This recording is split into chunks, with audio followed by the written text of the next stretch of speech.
It's time to eat. What are you hungry for? Sit down and get ready to consume an abundance of fantasy football knowledge from Ross Tucker and Joe Dolan. Feed me now. I'm starving. On the Fantasy Feast Eating Podcast.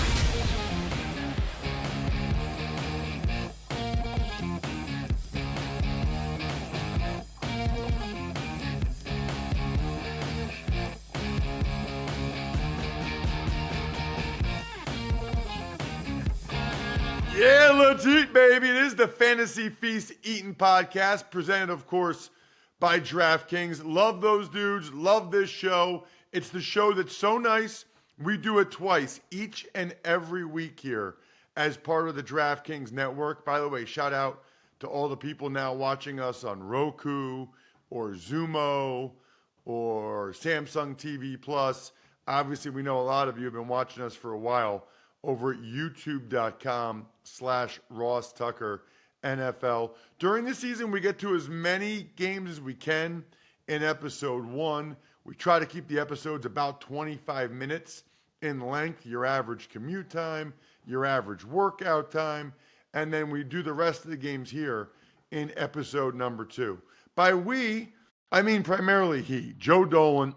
He's a superstar over at fantasypoints.com, where you need to use the code 23feast to get the greatest fantasy content that I'm aware of in the industry. Fantasypoints.com, use the code 23feast. Even just, what do you guys call it? Fantasy Points data? Joe, what do you call it? Fantasy Points, the Fantasy Points data suite, which is what powers my research each and every week, Ross. Yeah, I mean, it's unbelievable. And I'm constantly taking notes on the stuff Joe says. Go to fantasypoints.com. Use the code 23feast. He is at FG_Dolan on social media. Make sure you follow him. He's got the good stuff that you need to win your leagues. And then I'm at Ross Tucker NFL pretty much everywhere. Twitter, Instagram, Facebook. What did I miss? TikTok, if you're on that. And then at Ross Tucker Pod is the handle for all the network shows, which I know a lot of you like, because then you know when the show's been posted and you know the highlight clips, the best of the best from each show. Speaking of best of the best, Joe, let's dive into some of these late games now. We'll start with the Steelers at the Rams. There's a couple of things to note at this game, literally, as we came on air here to record the program. Jeremy Fowler of ESPN, and this is a massive bummer, reports that Kyren Williams, the Rams running back, is expected to miss multiple games, but should be back at the latest after the Week 10 bye. This is per a source of Jeremy Fowler. He suffered an ankle sprain late in that game against the Cardinals on last Sunday, and that sucks because that game was out of reach. Kyren Williams has been handling an absolutely titanic workload. Basically the only running back who is even playing in that backfield. And now Ronnie Rivers got hurt in that game as well. So now you have a backfield that has Zach Evans, Royce Freeman. They signed Myles Gaskin to their active roster. They signed their former Ram Darrell Henderson to their practice squad. And asking me what I should do in this backfield, I really don't have a clue. I would say the best option is Zach Evans. But I also said last week when we were talking about the Cardinals that I thought Amari DiMercado was the best option in the backfield because he was the guy who was playing behind James Conner. And it turns out when the Cardinals had a week to prepare, they decided they're going to sign Damian Williams and make him the guy and give Keontae Ingram the ball after 2 weeks being injured. So really, it's anyone's guess. I think Zach Evans is the best option here, but be prepared to pivot away from that. Kyren Williams could miss through the Week 10 bye, per Jeremy Fowler, which would mean he misses 3 games. He will be back. It's not a season-ending injury, but the Rams are going to have to figure something out in this backfield. Zach Evans is my best guess, but as we've seen with other teams, when they have a week to prepare for an injury, they can do unexpected things. And Sean McVay is notoriously fickle with his running backs. They make a mistake, they miss a hole, they miss a pass protection option, he'll go to somebody else. We've seen it with Darrell Henderson. We've seen it with Cam Akers. These guys find their way into the doghouse very quickly. Kyron Williams was a guy Sean McVay was not doghousing at all. He loved Kyron Williams, and unfortunately, Kyron Williams is going to miss some time. What about the receivers there, Joe? Is there any starting to get nervous about Puka Nacua at all? Not at all. Not at all. 7 targets on 24 Matthew Stafford pass attempts. I'm not nervous about Puka Nacua. Is he as good a fantasy option as Cooper Kupp? No, he's not. But you play him every week. I'm not at all nervous about him.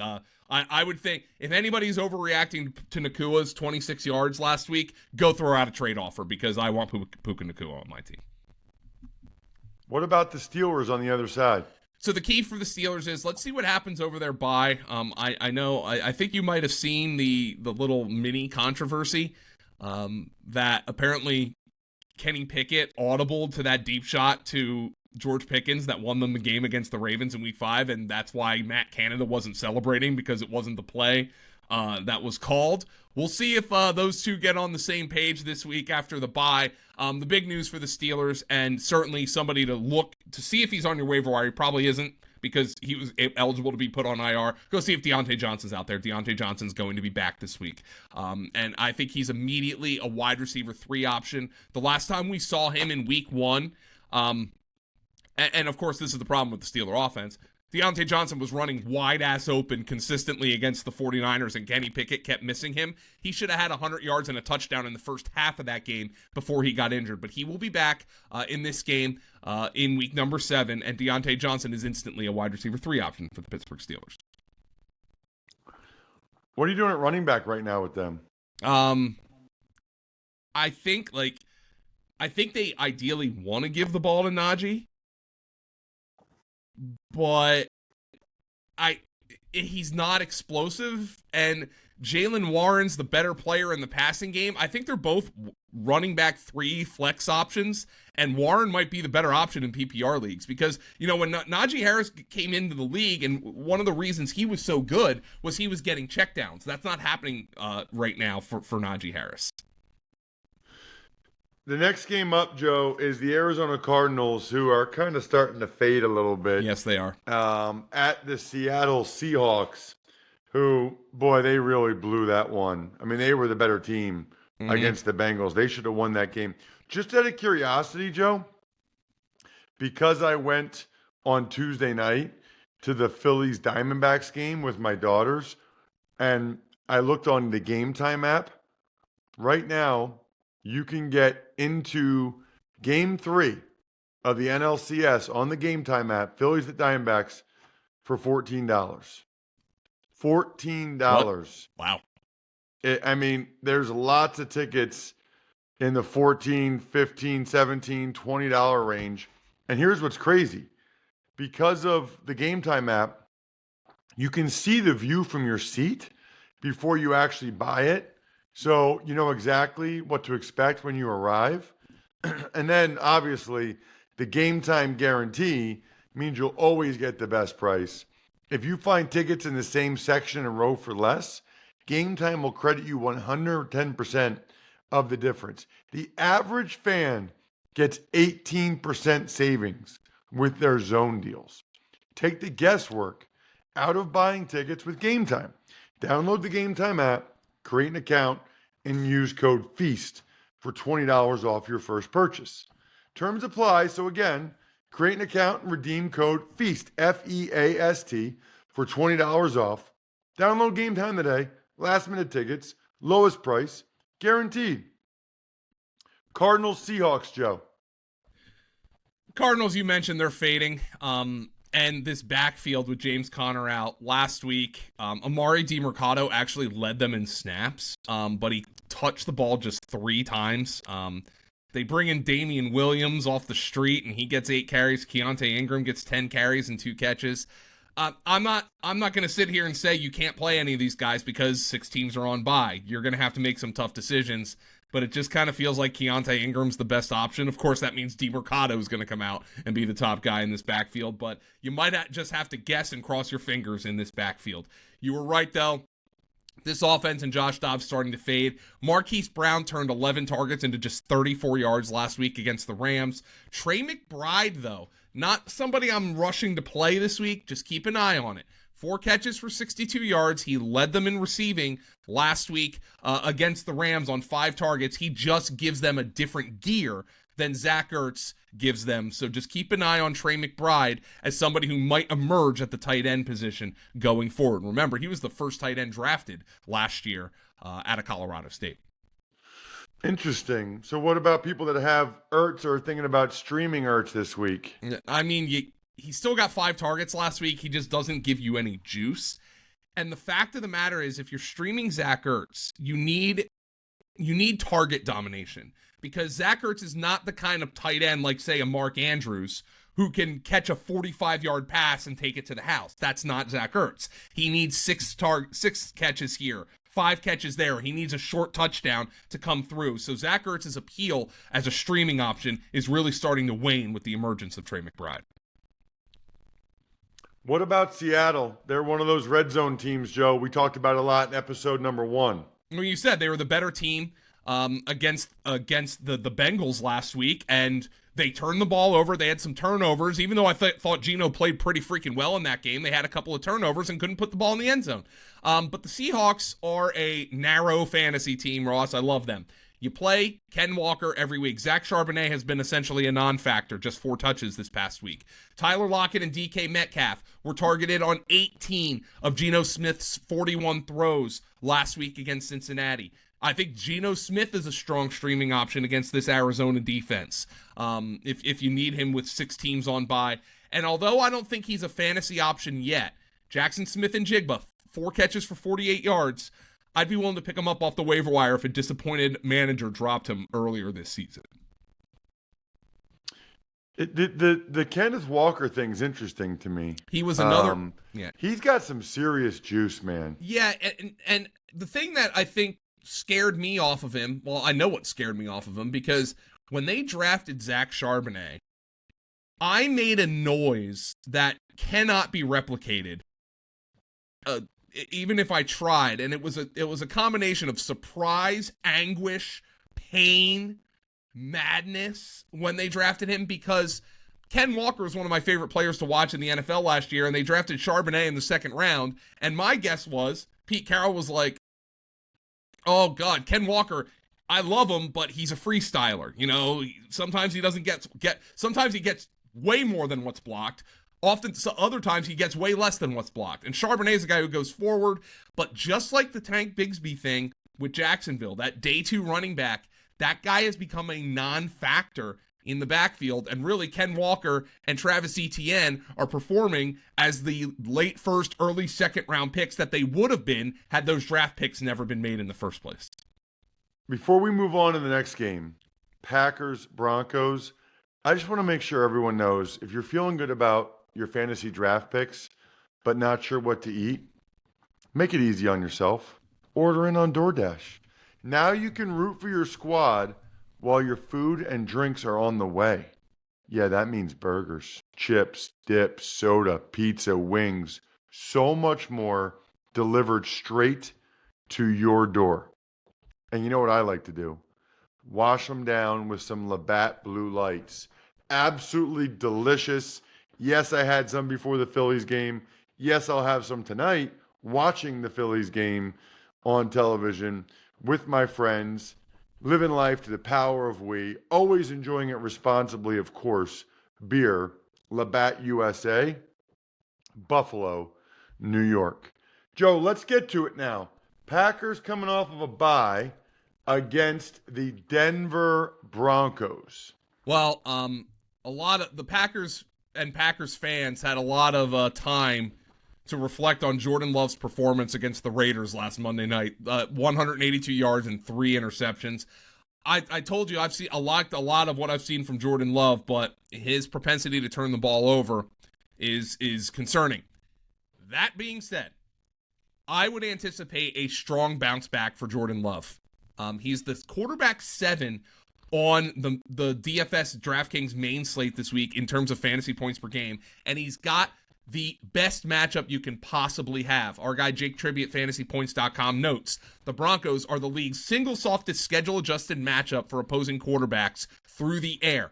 And then, of course, Christian Watson's getting healthier. He had another week to get healthy from that hamstring injury. Aaron Jones is expected to play this week. So Jordan Love, I would anticipate, is a strong bounce-back option this week for the Green Bay Packers as they take on this abominable Denver Broncos defense. What do you make of the Packers signing James Robinson, Joe?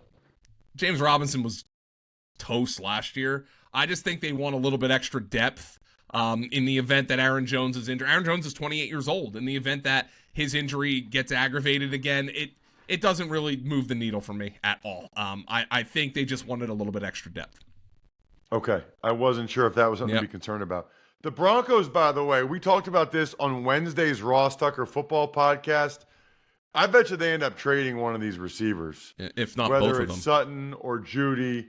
So I guess I'm curious how that affects what happens in this upcoming game. Yeah, my guess is if Jerry Jeudy enters free agency, he's not going to hire Steve Smith as his agent, would be my guess.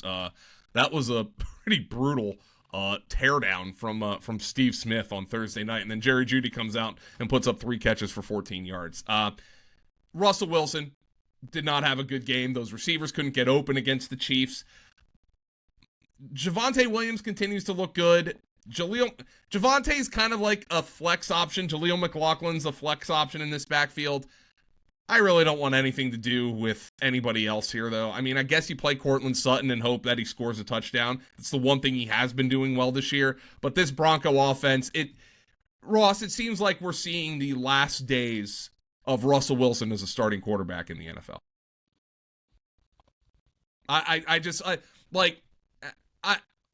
I think the full-on teardown is coming. They traded so much draft capital for Wilson and Sean Payton. They have got to reaccumulate some of that. I think you're 100% right. I think a lot of these players are getting moved, and I wouldn't be stunned if Denver tries to essentially blow it up to go get one of the top quarterbacks in this draft class.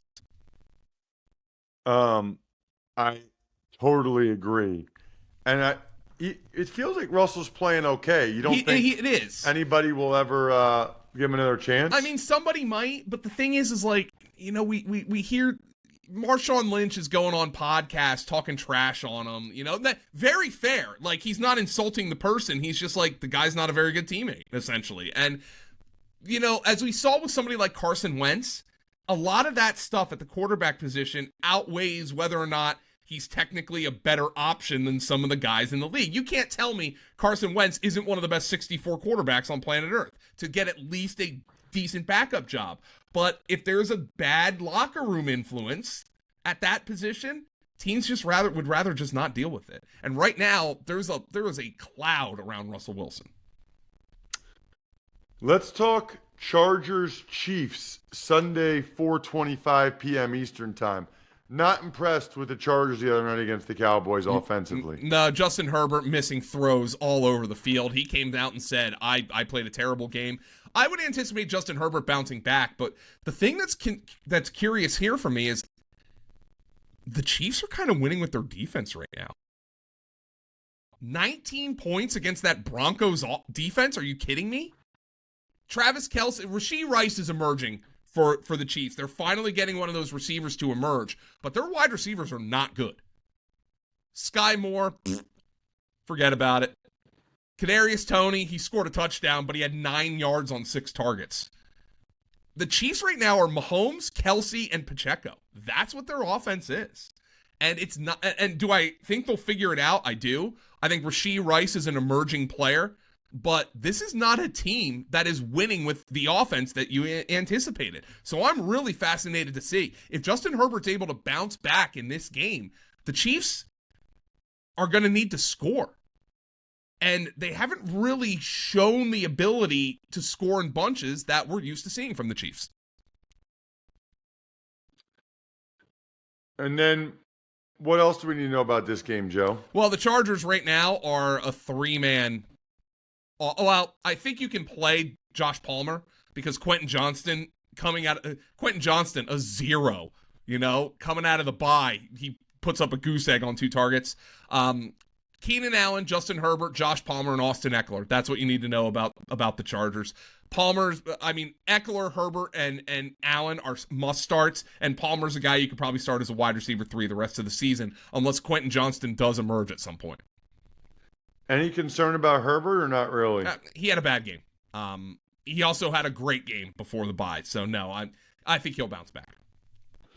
Let's get to Sunday Night Football. This is a juicy matchup. 5-1 Dolphins at the 5-1 Philadelphia Eagles. Dolphins have obviously been a machine.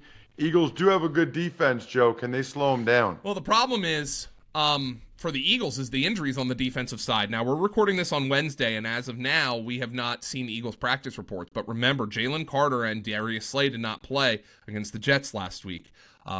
Defense is not the reason they lost that game, by the way. I wonder how much that turf at MetLife Stadium had come into their decision-making process with Jalen Carter and Darius Slay. But the Eagles this week, they signed Josiah Scott, who played for them last year off the Steelers practice squad, because they are having trouble covering the slot, and they know they put Tyreek Hill and Jalen Waddle in the slot. You need to defend the slot against the Dolphins. And the thing about the Eagles is Tua is maybe the single most pressure-sensitive quarterback in the NFL. If he's not pressured and he can get to his first read, the guy's going to pick you apart. If you pressure him and he can't get to his first read, you're going to have an opportunity to get to it to turn the ball over in this game. And that's what the Eagles need to do. They need to focus on pressure. And that's not breaking any ground here, but the Eagles' defensive injuries and their ability to get pressure are going to define this game. On the flip side, we're going to learn a lot about the Eagles this week, because I don't think there is a single player on offense, including the kicker, who could look in the mirror after last week's game and say, you know what, I did my job. A.J. Brown? Well, that's about it, yeah. A.J. Brown did his job, yeah. But, still, Devontae Smith, when's the last time you saw Devontae Smith drop a pass? He had 2 awful ones against the Jets. That disgustingly bad decision by the coaches to throw the ball on 3rd and 9 without, I love teams being aggressive, but know the situation. The Jets had no timeouts left, right? Zach Wilson, they hadn't been able to move the ball all day. Punt the football. Run the ball and punt the football. They would have 55 seconds to go 60 yards to get a field goal attempt. Just really bad all around. Terrible decision by Jalen Hurts to throw that ball. Terrible throw by Jalen Hurts. Dallas Goedert drops a pass that leads to an interception. DeAndre Swift fumbles, as they're going in for a potential score before halftime. Just a bad all-around game.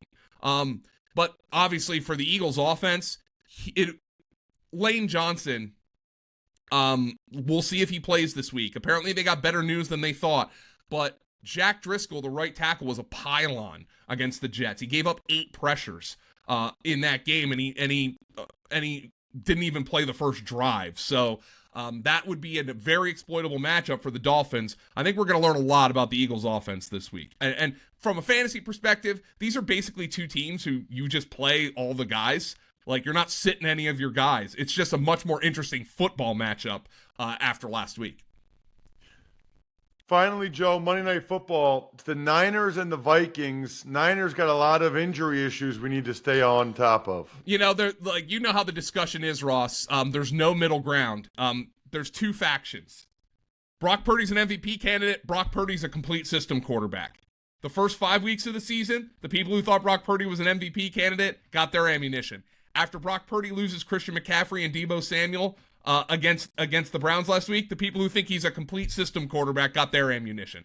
The answer is somewhere in the middle, but obviously we have the injuries to McCaffrey and Deebo to watch this week. Neither is serious, but we do have to watch, and the problem is this game's on Monday night, so if either of them are a game-time decision, you're going to have some tough lineup calls to make.